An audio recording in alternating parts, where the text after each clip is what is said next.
First at 6, the family of a man shot and killed by a Douglas County Sheriff's deputy calling for justice tonight.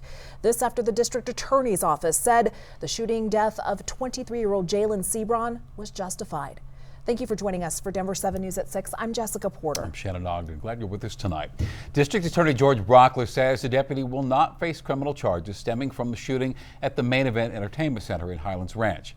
Violence erupted February 8th. The sheriff's office says a woman shot another woman during a fight at the arcade. When deputies arrived, they confronted Seabron outside. They say he was armed and refused to drop his gun. That's when the deputy shot and killed him.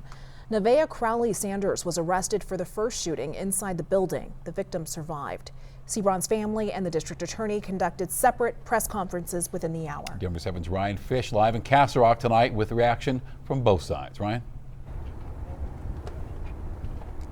Shannon, Jessica, District Attorney Brauchler spoke for more than an hour going through the details of the incident to explain his justification for deciding that there won't be charges filed in this case involving Sheriff's Deputy Nicholas Moore, who was the one who fired and ended up killing Jalin Seabron that night.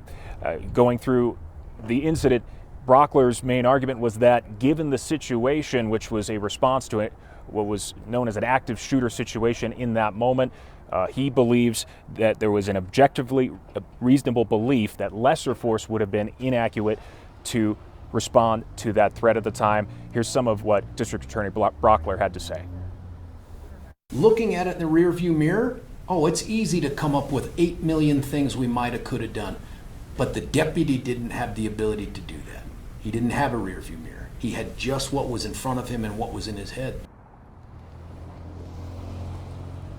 You know, Brauchler did acknowledge that this situation is a tragedy. The loss of Jalin Seabron is incalculable. Right now, his family is responding to Brauchler's press conference. They're holding their own press conference here outside.